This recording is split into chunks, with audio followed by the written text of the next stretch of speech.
One of them was one of the stockies, and then a 27 common. Nice. That no name's a flipping nice carp as well. Yeah, nice. Has that been out recently? Not that I'm aware of. Welcome to the latest instalment of Carp Fix, and you join us here at Orchid Lake in South Oxfordshire. It's the middle of March now. Don't let this sun fool you because it is flipping cold here this morning. Although the weather is due to improve towards the back end of the week. We're here for 3 nights. I think it's going to be pretty cold today and tonight, but by Thursday we are due temperatures of around 17 degrees, which believe me is a lot warmer than it is now. So that should be interesting. Now, the last time you saw me, we were at Clover Lake in Belgium, and that was what feels like a long time ago now. That was the middle of summer. Unfortunately, like I say now, it is March and it is very cold. Now, you will have to excuse us. Behind where I'm fishing here, there is a road, so you may get the odd car going past. There's nothing we can do about that. It is what it is. But obviously, we got here this morning for when the gates opened at 8 o'clock.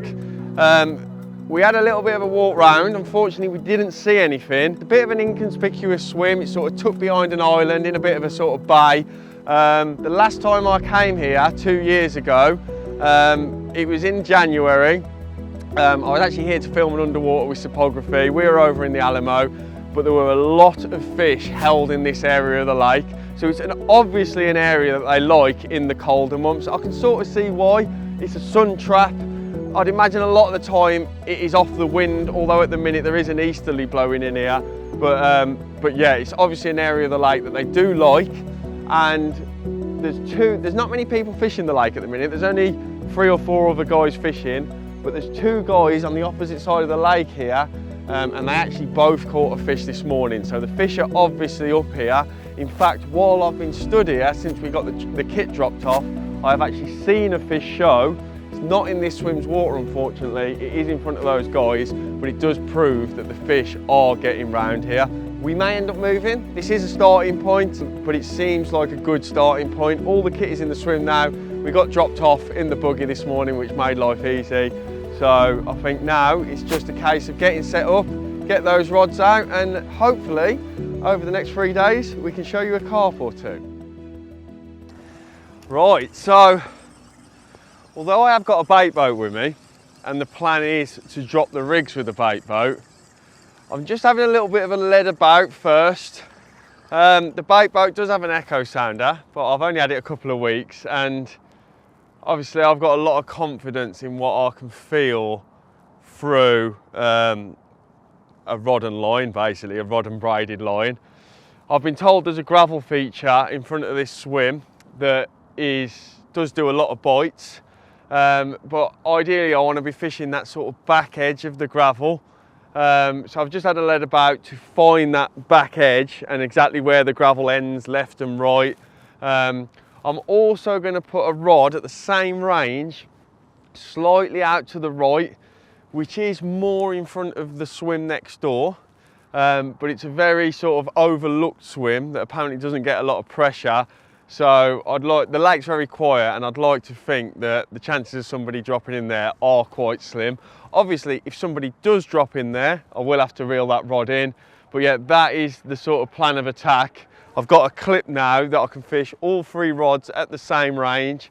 And like I say, 2 in front will be on the back edge of that gravel feature that is a known area in front of this swim. And then the right hand rod will be a rod length or so off to the right, just in a little bit of silt short of the island. I feel like that's a good starting point. You know, it looks like the sort of ideal area in this swim, and of course I have been told that that is the area in this swim. And then I can send all 3 rods out in the bait boat just with a little handful of bait, just enough for a bite hopefully. That's the plan. So this is the rig that I've decided to go in with. I've got exactly the same on all 3 rods. It's just a simple spinner with a 5.5 inch boom. I've got a 12mm yellow popper soaked in pineapple and isotonic goo, and a size 4 Kamakura wide gape. This is fished naked onto 15-pound contour. There is a leader ban on here. You can use tubing, but I'm not a massive fan of tubing. I'd rather just fish it straight to the main line. So that's what's going in on all 3 rods. You know, it's a hook bait and rig that I've caught so many fish on at this time of the year. and they're just going to be fished over a very small handful of bait.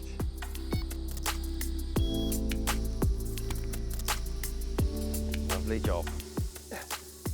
Orchid Lake is a beautifully mature gravel pit in Abingdon, which is in the south of Oxford. It has been a day ticket lake for a very, very long time and is renowned within carp fishing circles. Has a great track history for fishing well in the winter months and has always been known as home of the 30s. Although these days it is home of the 40s.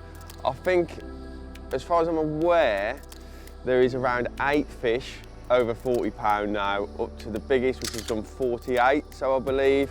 There's a stock of around 200 carp, a lot of lovely old dark 30-pounders. They're the ones you come here to catch, really. But they have recently added to the stock with around 75, I think, VS fish, which is obviously protecting the future of the lake. So yeah, I believe there's around 200 fish in here in total, and some bloody lovely carp at that, I tell you.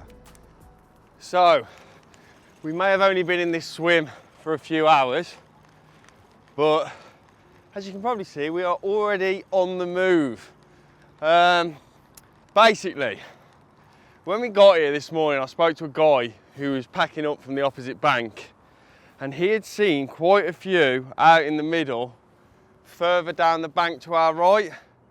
Now this morning I sort of chose to ignore that information based on the bailiff's advice. Well, I say bailiff, Kevin is the owner's right-hand man, lovely guy, and obviously us being in a good position is in his best interests, and he recommended coming in here. This swim did quite a few fish last week. They've been seen in here since, but I don't know, I'm just not feeling it. We feel a little bit restricted here behind the island. I can't see the main body of open water. Plus, I've been walking up the bank, eyeballing that open water, and I've just seen a fish come out twice, sort of out in the middle. I just feel like I'll be a lot happier in that swim. I can see the main body of open water, I can fish to the middle, and if needs be, we've got 3 nights ahead of us, I can always come back down here. So that is what we're doing now. We're getting the rods in, most of the kit's already up there, and we are going to get the rods out in a new swim for the night. So the rods are now out in the new swim.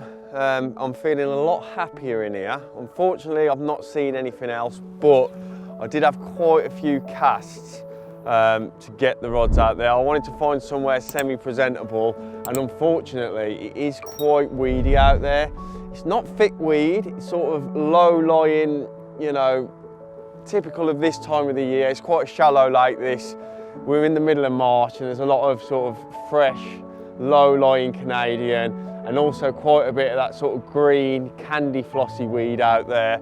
But I am getting good drops. You know, I was getting good drops, and I found an area where I was getting sort of pretty consistent good drops. I've switched the lead arrangement over to a helicopter rather than the lead clip, just to sort of sway the chances of presentation in my favour, shall we say. I feel like you've got a lot higher chance of presenting with a helicopter over low-lying weed than you have with a lead clip. The rods went out nice. I got really good drops on 2 of them. The left-hander was a little bit soft, but I am happy with them. You know, with those pop-ups on, I'm pretty sure they're presented. They're out there where I saw the fish.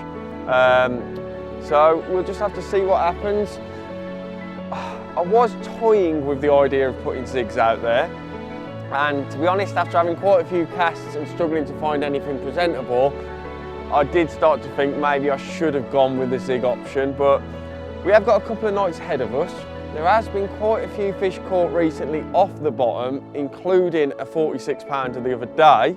And I do feel like you get generally a higher average size of carp, shall we say, when you catch them off the bottom. Obviously zigs can be great, but there are a lot of stockies in this lake. There are a lot of 20-pounders, and I feel like you're more likely to catch those.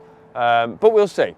Got a couple of days ahead of us. If nothing's happened in the morning and I do see fish out there, then the zigs are a definite option. But yeah, we'll just see what happens tonight. want to be incognito, and that is the place. Yeah. Get it on a club ticket or something. Cheap as shit. 100 and something quid. Yeah. Mate, honestly. He does do some nice carps, to be fair. Nice bloke as well, eh? It's alright, isn't it?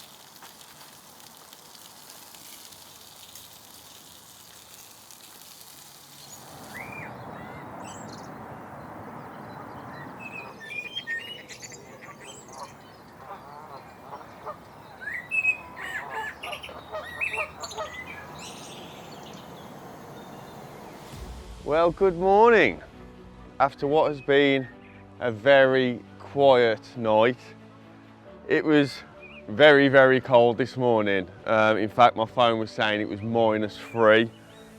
Although the sun is just coming up over the trees now, and it is forecast to be a lovely day. I think that is the last of the cold weather now.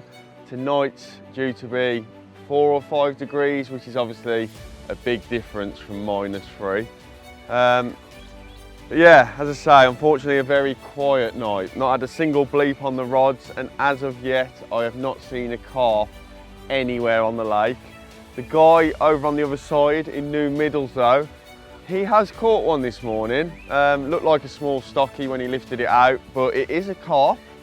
And interestingly, he caught that over quite a lot of bait. I actually spoke to him yesterday. He said he'd had a couple last week from that same swim, and he's been catching them over big hits of bait. So that is a good sign. You know, they are feeding. If you know, if he's managed to catch one, that's not the only one that would have been feeding. But yeah, as for us, all is quiet. But it is still early. We've got the rest of the day ahead of us. Still toying with the idea of maybe trying the zigs later. But yeah, we're just gonna have to see how it pans out.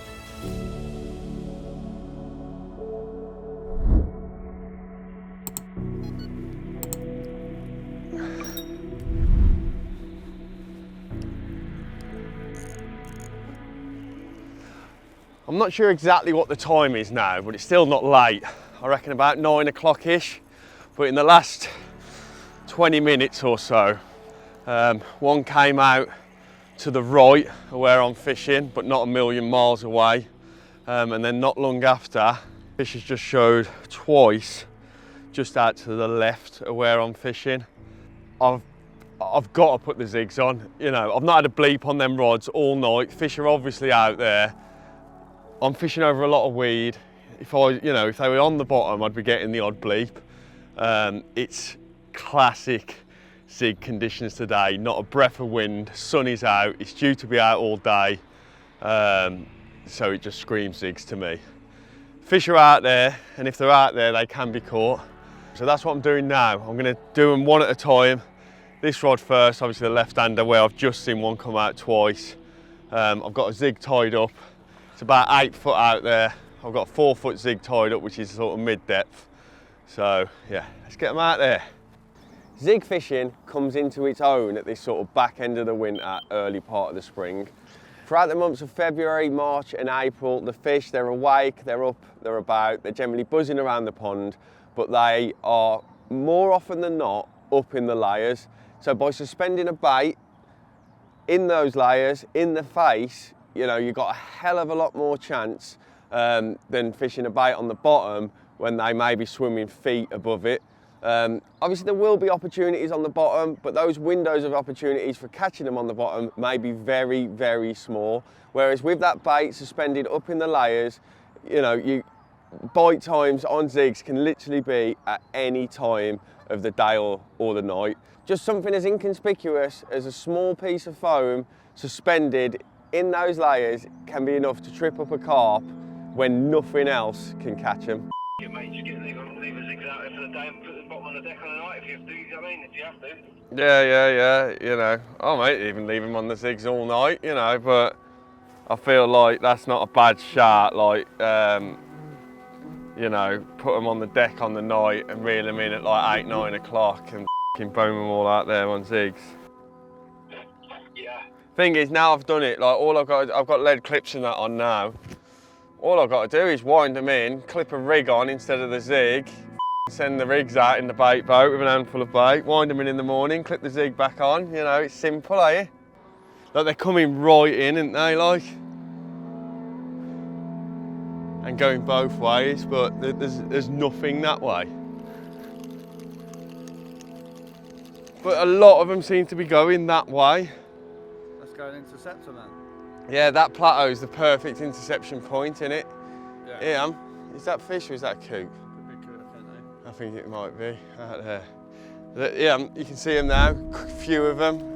Yeah, Look what way they're going. Yeah. That's very subtle, mate. Well spotted. Yeah. Look at these, Ash, loads of them just spooked here when he started that up.